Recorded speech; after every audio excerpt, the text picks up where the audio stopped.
Olá, pessoal! Sejam bem-vindos a mais um episódio do nosso podcast Ponto Saúde, o seu ponto de encontro com a sua saúde. E hoje nós vamos falar sobre um assunto bem interessante, bem importante, que é sobre estresse e saúde vascular. E me acompanhando, então, nessa conversa hoje está a doutora Núbia Franzão, cirurgiã vascular, sócia também desse podcast, e o doutor Pedro Béria, psiquiatra, médico psiquiatra e também sócio desse podcast. Sejam bem-vindos, pessoal, para esse episódio. Obrigada, Bruna.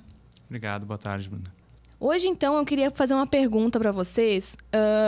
Essa relação de estresse e saúde vascular, saúde cardiovascular, existe alguma relação, assim, pacientes que têm a maior ansiedade, algum transtorno psiquiátrico, têm a tendência a ter um maior risco cardiovascular ou mais estilo de vida, por exemplo, vai contar para esse paciente? Bom, a gente vinha conversando até sobre isso, né, antes do início. E essas evidências são bem robustas, né? Até tem um statement da American Heart Association de 2022 que fala sobre o aumento de risco cardiovascular, por exemplo, ter um transtorno de ansiedade pode aumentar o risco relativo em até 1,4 para ter eventos cardiovasculares, ou seja, um aumento de 40% na chance de uma pessoa que tem e convive com ansiedade ter algum evento cardiovascular. Para depressão também existem evidências, estresse relacionado ao trabalho, transtorno de estresse pós-traumático. A gente sabe que isso se intensifica.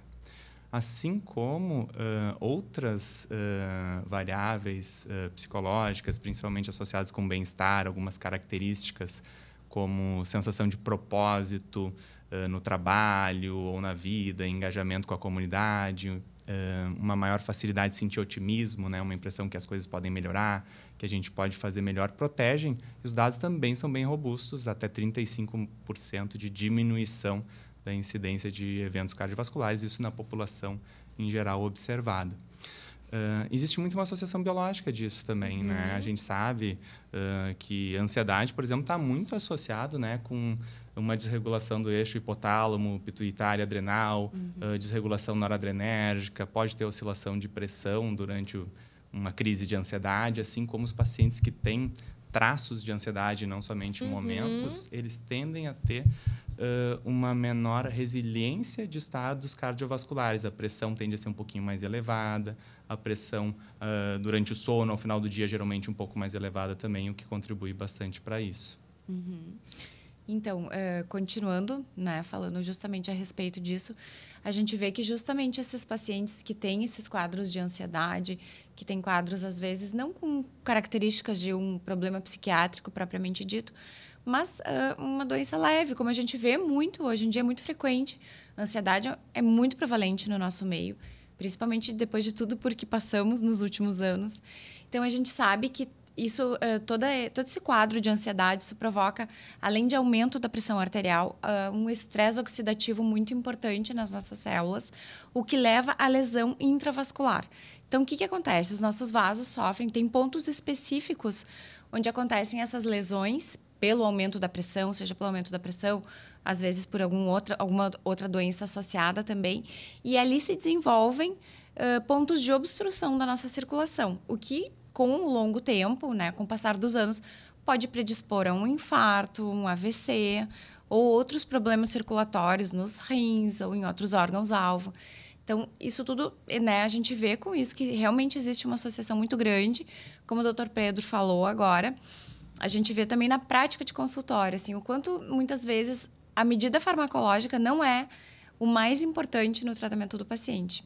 A gente encontra pacientes com uma vida muito desregrada, que eles não têm esse senso de propósito, eles muitas vezes não se encontram inseridos, eles não encontram alegria, não estão satisfeitos, seja no casamento, seja no trabalho, seja com os amigos. E tudo isso contribui para esse aumento de pressão, o estresse oxidativo e todo esse ciclo inflamatório do nosso organismo.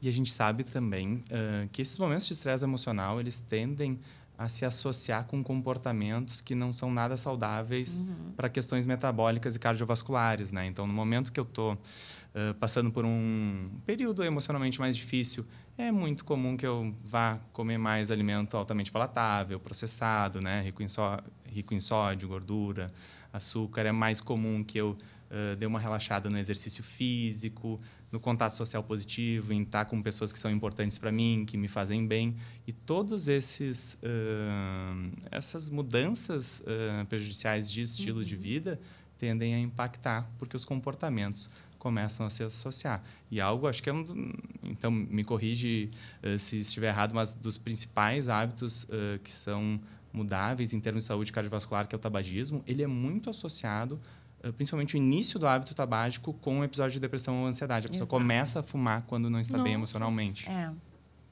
Não só começa, claro, mas também pacientes, às vezes, que estão em remissão, seja por um tempo, ou estão tentando entrar em remissão. Todo o processo, toda a situação de estresse, de ansiedade, né, faz com que haja uma regressão nesse processo de remissão. Então, o paciente pode, muitas vezes, voltar a fumar por algum fator de estresse, ou então não conseguir parar, né, conforme ele estava tentando. E uma coisa assim no consultório, porque muitas vezes, né, o paciente que vai procurar um cirurgião vascular, ele não vai nesse intuito pensando assim, meu estilo de vida não está compatível com a minha saúde vascular. Então, esse olhar também, ele tem que ser feito para o paciente, né? Muitas vezes ele vai procurar por uma questão mais estética ou algum incômodo de inchaço nas pernas, e quando a gente vai avaliar no consultório, é um paciente que tem um estilo de vida completamente desregrado e pode ser por um motivo psiquiátrico, né? Pode ser algum sofrimento que esse paciente esteja passando.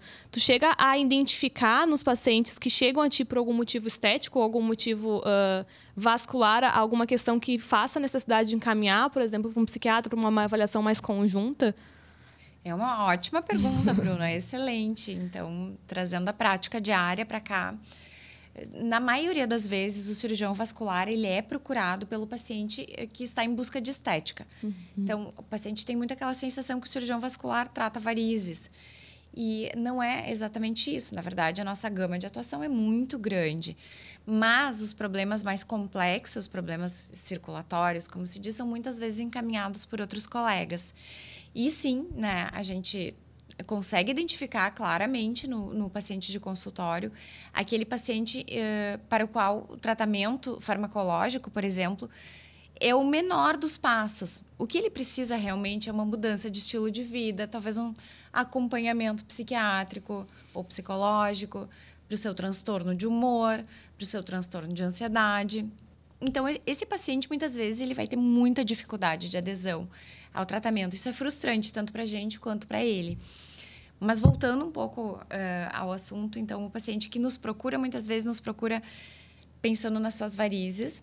E, na verdade, a gente, a partir de um determinado momento da vida, uma determinada idade, a gente tem que começar também a fazer avaliação de outras partes da circulação, como carótidas, o coração, tanto a pressão quanto o fato de já ter algum problema de obstrução de coronárias, o desenvolvimento de aneurismas em vasos grandes, como a aorta, artérias ilíacas, as artérias das pernas, que podem provocar muita dificuldade para caminhar, né, para desenvolver suas atividades do dia a dia. Então, sim, a resposta para a tua pergunta é, muitas vezes o paciente vem pela estética e acaba consultando ou saindo dali com um outro diagnóstico e acaba trazendo a sua família também para consultar pelos mesmos motivos. Até porque os fatores de risco, sim, a gente sabe que existem os modificáveis, mas existem também aqueles que não são modificáveis, como a genética, a hereditariedade, enfim, tudo isso que a gente carrega no nosso código genético. Acho que um dos grandes desafios que a gente tem na prática clínica em geral é conseguir associar para o paciente essa motivação inicial a toda a mudança do estilo de vida que vai trazer, talvez, em último plano, uma melhora, né? Enfim, no caso uma melhora global e, no caso, estética, né? Da saúde venosa, mas que a gente consiga sempre deixar isso associado, porque o paciente se motiva a vir até a consulta médica para tratar as varizes.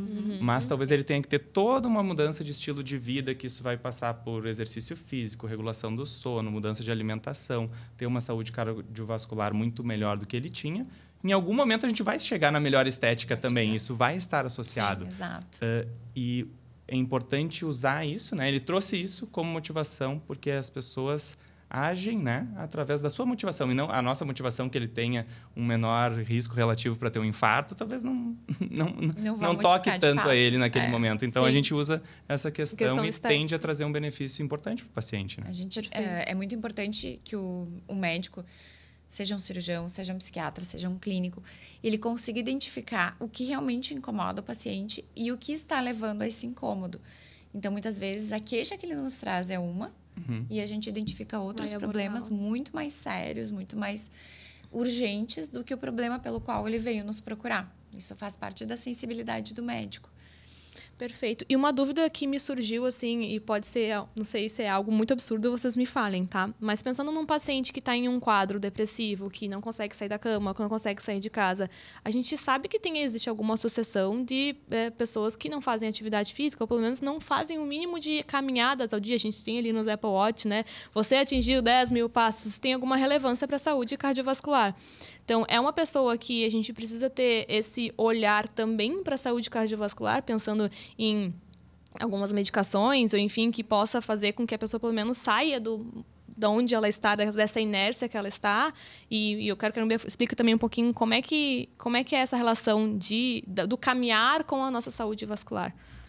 Com certeza, sim. A gente nota que depressão é um fator de risco independente, né, para eventos cardiovasculares, muito por questões metabólicas prévias, também associadas a hábitos que tendem a acompanhar, né, o episódio depressivo, mas também porque durante esse momento esse paciente muitas vezes está passando por uma dificuldade de adesão até de tratamentos prévios, ele está abandonando exercício físico, ele pode estar com sono desregulado, né, excesso de atividade adrenérgica e de cortisol. Então, tem fatores aí que a gente pode, sim, melhorar. Mas, muitas vezes, a gente começa pelo tratamento até farmacológico, né, pensando num episódio depressivo moderado, que vai ajudar o paciente a desenvolver todos esses processos, e o tratamento da depressão ele vai acompanhar longitudinalmente toda a retomada assim, de qualidade de vida com saúde metabólica e cardiovascular. Então, é muito importante iniciar esse tratamento para depressão nesse sentido.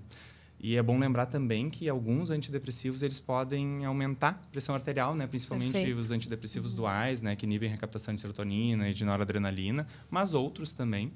Então, se o paciente já tem algum risco cardiovascular prévio e vai ter que reiniciar um tratamento para depressão, a gente tem que cuidar dessas questões também. Sim. E aí, nesse momento, nesses pacientes que têm esse maior risco, essa orientação de mudança de estilo de vida, ela é mais... ela precisa ser um pouco mais forte, ou porque a gente já tem um risco cardiovascular, a gente tem uma medicação que possa trazer uma piora. Tem alguma questão que vocês precisam ficar mais atentos, alguma orientação um pouco mais específica nesse caso?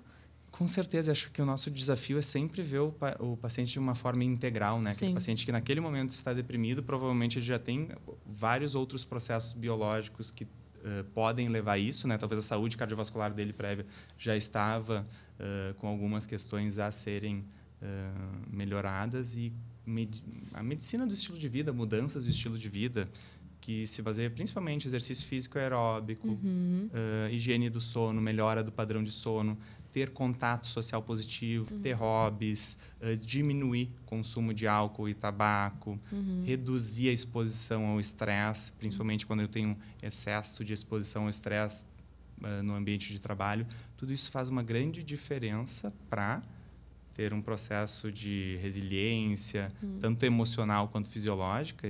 Até esse artigo da American Heart, ele associa muito uma diminuição de resiliência emocional com diminuição de resiliência fisiológica em termos de risco cardiovascular, e provavelmente esse paciente vai se beneficiar muito de todas essas medidas, né? Sim. E é algo que a gente tenta cada vez mais conciliar. Se ele precisa de tratamento farmacológico naquele momento para depressão, a gente vai, à medida que a medicação fizer efeito, que ele tenha um pouquinho mais de motivação, de energia, de ímpeto, a gente já vai introduzindo isso no tratamento, sim. Perfeito. Eu queria também, só complementando, que interessante, né? A gente está aqui, a gente está conversando, e eu estou aprendendo muito a respeito da saúde emocional, quanto ela realmente faz a diferença na saúde cardiovascular também e em todo o restante. E aí a gente vê que muitas vezes, como eu disse antes, a gente prescreve um tratamento e tem quase que certeza que o paciente ele não vai aderir ao tratamento. Então, ele retorna 2 meses depois e a gente vê que muita coisa não mudou. né? A medicação fez um pouco de efeito, mas podia ter feito mais efeito. Então, hoje é muito importante que a gente consiga associar, né, toda uma terapia, todo um tratamento que envolva os diversos segmentos da vida do paciente, não apenas prescrever a medicação, mas sim saber quando é o momento de encaminhar ele para um tratamento psiquiátrico, para um acompanhamento ou uma avaliação, né? Não necessariamente ele precisa ficar em tratamento contínuo, mas fazer uma avaliação para ver se a saúde dele mental está bem, está adequada, ou se isso tudo vai influenciar no tratamento das comorbidades que ele tem, seja a pressão elevada, seja diabetes, seja colesterol alterado. A gente vê muito isso nos idosos. Então, a população idosa é uma população que requer muita atenção, porque o nível de interação social já é mais baixo, né? As pessoas já têm mais dificuldade de interação, não se sentem mais tão motivadas, não se sentem mais tão inseridas. Talvez isso do senso de propósito delas já tenha modificado, porque já viveram uma vida toda, já trabalharam, tiveram família, e agora? Então, é muito difícil, muitas vezes, fazer as pessoas idosas conseguirem aderir ao tratamento. Ou então, elas vão esperar do tratamento farmacológico um milagre que não vai acontecer. Então, sim, as nossas especialidades se casam e andam, né, muito juntas nesse ponto, assim, que a gente tem que ter essa sensibilidade de saber, então, quando é o momento de passar não só de ir além do tratamento farmacológico para um tratamento mais global, que envolva o estilo de vida do paciente, a motivação dele. E na grande maior parte das condições crônicas, né, a motivação e adesão ao tratamento é um passo extremamente importante para atingir um resultado positivo para o paciente.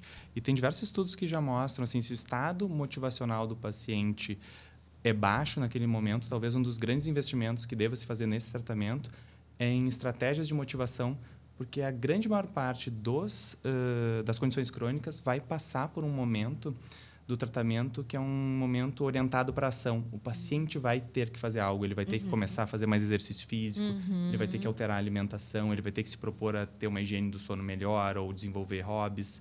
E se ele não está motivado e não entende um propósito naquelas mudanças de estilo de vida, provavelmente ele não vai seguir e o tratamento não vai ter o resultado esperado. Ainda mais quando a gente pensa no tratamento cirúrgico, né?